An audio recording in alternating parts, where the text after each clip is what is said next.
बुद्धिमान लालची एक राजा अपने लिए समझदार और ईमानदार मंत्री की तलाश कर रहे थे। राजा ने कई लोगों का साक्षात्कार लिया, लेकिन कोई भी व्यक्ति उन्हें मंत्री बनने के लायक नहीं लगा। वहीं जब यह बात राज्य के सबसे बुद्धिमान व्यक्ति को पता लगी, तो वो फौरन राजमहल चला गया।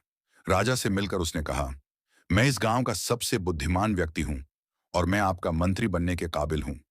राजा ने उससे काफी कठिन सवाल किए और उसने समझदारी से सवालों का जवाब दिया। राजा ने उसे मंत्री बना लिया। एक दिन मंत्री को रास्ते में एक बूढ़ा इंसान मिलता है, जिसके पास 3 गठरी होती है। बूढ़ा मदद मांगते हुए कहता है, क्या तुम मेरी एक गठरी उठा सकते हो? यह काफी भारी है।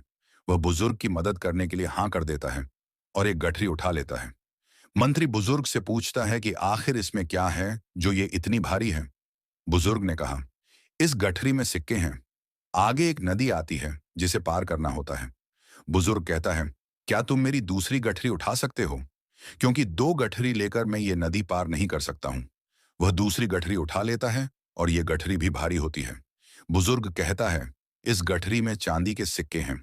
नदी पार करने के बाद एक पहाड़ आता है। बुजुर्ग ने कहा, मैं गठरी के साथ ये पहाड़ नहीं चढ़ सकता हूं।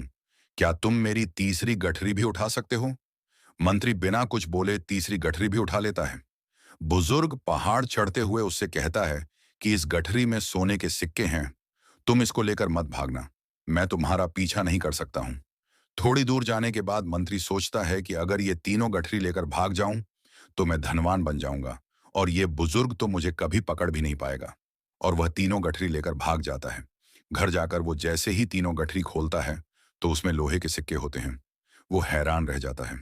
कुछ देर बाद उसके घर बुजुर्ग आ जाते हैं और उसे कहते हैं कि तुमने लालच में आकर मेरी तीनों गठरी चुरा ली। मंत्री गुस्से से कहता है कि तुमने झूठ बोला। इन गठरी में सोने और चांदी के सिक्के नहीं हैं। बुजुर्ग हंसते हुए अपने असली वेश में आ जाते हैं।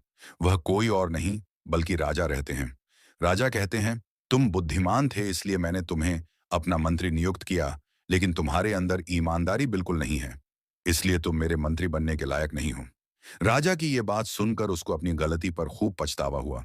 सीख, लालच में आकर हम अपना ही नुकसान कर बैठते हैं, इसलिए हमेशा ईमानदार रहें।